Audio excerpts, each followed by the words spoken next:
সাধারণত খবরের শিরোনামে আমরা ইরানকে যেভাবে দেখি তার বাইরেও কিন্তু এর আর একটা পরিচয় আছে। চলুন আজ ইরানকে এক নতুন চোখে দেখি। এটা এমন একটা দেশ যেখানে প্রাচীন ইতিহাস আর শ্বাসরুদ্ধকর প্রাকৃতিক সৌন্দর্য দুটোই যেন একসাথে মিলেমিশে একাকার হয়ে গেছে। আচ্ছা, ইরান এই নামটা শুনলে ঠিক কি ছবি ভেসে ওঠে বলুন তো? বেশিরভাগ সময়ই হয়তো আমাদের মাথায় কিছু চেনা ছবি ঘুরে ফিরে আসে, তাই না? কিন্তু প্রশ্ন হলো, সেই ছবিগুলো কি আসলে পুরো ইরানের গল্পটা বলতে পারে? আমার মনে হয় পারে না। আর ইসিলিয়ে চলুন আজ ঐশ পরিচিত ধারণার আড়াল থেকে বেরিয়ে আসি আর দেশটির একটা একদম অন্য সমৃদ্ধ দিক আবিষ্কার করি। তো এই যাত্রায় আমরা মূলত ইরানের 4টা ভিন্ন দিক দেখব। প্রথমে আমরা শুনব এর প্রাচীন সাম্রাজ্যের প্রতিধ্বনি, তারপর দেখব প্রকৃতির নিজের হাতে গড়া কিছু মাস্টারপিস। এরপর আমরা অবাক হয়ে দেখব কিভাবে মানুষ পাথর আর বালিকে বশ করে নিজেদের থাকার জায়গা করে নিয়েছে। আর সবশেষে আমরা ঢু মারব ইরানের আধুনিক শহরগুলোর স্পন্দিত হৃদয়ে। তো চলুন শুরু করা যাক। আমাদের প্রথম পর্বের ফোকাস হল প্রাচীন পারস্যের সেই ঐতিহাসিক মহিমা আর তার দীর্ঘস্থায়ী উত্তরাধিকার। আমাদের এই গল্পের শুরুটা হচ্ছে পার্সেপোলিস থেকে। ভাবুন একবার, এটা ছিল বিশাল একেমিনিট সাম্রাজ্যের ক্ষমতার একেবারে কেন্দ্রবিন্দু। এর স্থাপত্যশৈলী আজও আমাদের অবাক করে দেয়। এখানকার প্রত্যেকটা স্তম্ভ, প্রত্যেকটা ভাস্কর্য সবকিছুই ছিল ওই সাম্রাজ্যের শক্তি আর সংস্কৃতির এক দারুণ প্রতীক। এই শহরটার ইতিহাস কিন্তু উত্থান আর পতনের এক জীবন্ত দলিল।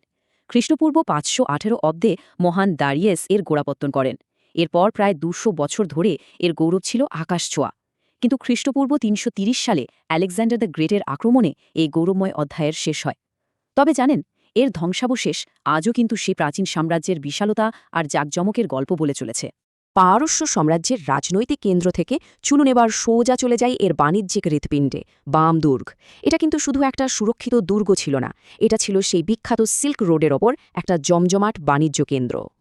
আর সবচেয়ে অবাক করার মতো ব্যাপার কি জানেন? এই বিশাল দুর্গটা তৈরি হয়েছে অ্যাডোবে বা সহজ কথায় কাদার ইট দিয়ে। ভাবা যায়, এটা বিশ্বের সবচেয়ে বড় মাটির ইটের দুর্গ। প্রাচীন প্রকৌশলবিদ্যার এক অবিশ্বাস্য নিদর্শন বললেও কম বলা হয়। তো মানুষের তৈরি এই সব বিস্ময়কর স্থাপত্য তো আমরা দেখলাম। এবার চলুন একটু অন্যদিকে চোখ ফেরাই, দেখি প্রকৃতি নিজে ইরানে কি কি অবিশ্বাস্য শিল্পকর্ম তৈরি করে রেখেছে। দক্ষিণ পূর্ব ইরানে আছে লোদ মরুভূমি, চরম সৌন্দর্যের এক অদ্ভুত জায়গা এটা। সত্যি বলতে এটা পৃথিবীর অন্যতম উষ্ণতম স্থান।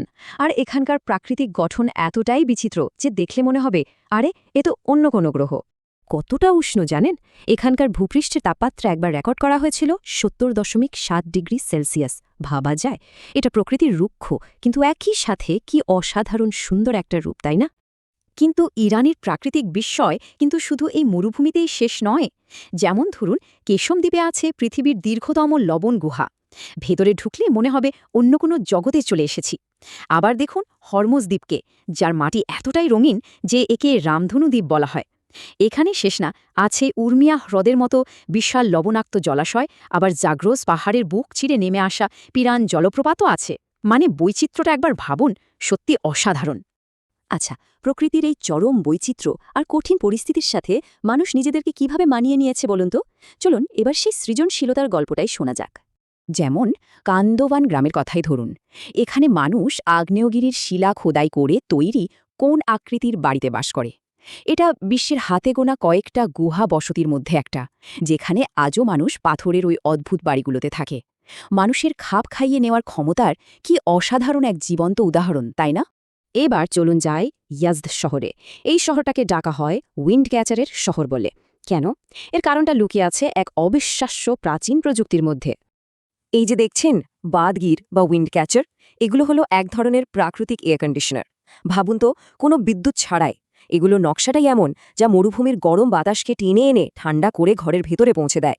এক কথায় ইঞ্জিনিয়ারিংয়ের এক দারুণ নমুনা। আর এই উদ্ভাবনী ক্ষমতার আরেকটা চূড়ান্ত উদাহরণ হল কানাত। এটা আসলে কি? এটা হলো একটা জটিল ভূগর্ভস্থ সুড়ঙ্গ ব্যবস্থা, যা দিয়ে মরুভূমির শহরে জল আনা হতো। সবচেয়ে অবাক করা ব্যাপার হলো, কোনো আধুনিক যন্ত্রপাতি ছাড়াই মানুষ মাইলের পর মাইল দূর থেকে পাহাড়ের বিশুদ্ধ জল এই পথে বয়ে আনত। অবিশ্বাস্য। তো ইতিহাস আর প্রকৃতি তো দেখা হলো, এবার চলুন দেশের জীবন্ত সাংস্কৃতিক কেন্দ্রগুলোর দিকে যাওয়া যাক। দেখি আধুনিক ইরান কেমন। ইরানের রাজধানী তেহরানকে বলা যেতে পারে দুই শহরের এক গল্প। একদিকে যেমন আছে গোলেস্তান প্রাসাদের মতো ঐতিহাসিক সব জায়গা, আছে সেই পুরনো গ্র্যান্ড বাজার, ঠিক তার পাশেই আবার মাথা উঁচু করে দাঁড়িয়ে আছে মিলার টাওয়ার বা তাবিয়াত ব্রিজের মতো আধুনিক সব স্থাপত্য। অতীত আর বর্তমান যেন এখানে হাতে হাত রেখে চলে। তেহরানের পর এবার আমাদের গন্তব্য ইস্পাহান। একটা সময় ছিল যখন এই শহরকে বলা হতো নেসফ-এ-জাহান, মানে বিশ্বের অর্ধেক। বুঝতেই পারছেন, শুধু এই নামটাই বলে দেয় এর ঐতিহাসিক জাঁকজমক আর সাংস্কৃতিক গুরুত্ব ঠিক কতটা ছিল। এখানকার বিশাল নকশি জাহান স্কোয়ার, এর দিকে তাকালে মনে হয় যেন টাইম মেশিনে চড়ে ইতিহাসের পাতায় চলে এসেছি। শাহ মসজিদের সেই নিখুঁত নীল রঙের টালির কাজ বা জায়ানদের নদীর ওপরের ওই ঐতিহাসিক সেতুগুলো সবকিছুই সাফাভিদ সাম্রাজ্যের শৈল্পিক গৌরবের গল্প বলে। সত্যি এই শহরের প্রত্যেকটা কোণায় ইতিহাস আর শিল্প যেন জীবন্ত হয়ে আছে। তাহলে আমাদের এই ছোট্ট যাত্রায় আমরা কি দেখলাম? আমরা দেখলাম ইরান আসলে কতটা বহুমাত্রিক একটা দেশ। একদিকে প্রাচীন সাম্রাজ্যের ধ্বংসাবশেষ, অন্যদিকে প্রকৃতির অসাধারণ সব বিস্ময়, আবার মানুষের উদ্ভাবনী শক্তি আর আধুনিক শহরের স্পন্দন, সবকিছুই যেন এখানে মিলেমিশে একাকার। সবশেষে একটা প্রশ্ন কিন্তু থেকেই যায়, ইরান যদি এমন একটা লুকানো মাস্টারপিস হয়, তাহলে একবার ভেবে দেখুন তো, আমাদের এই পৃথিবীতে আরও কত এমন জায়গা আছে যারা শুধু তাদের নিজেদের গল্প শোনানোর জন্য আমাদের আবিষ্কারের অপেক্ষায়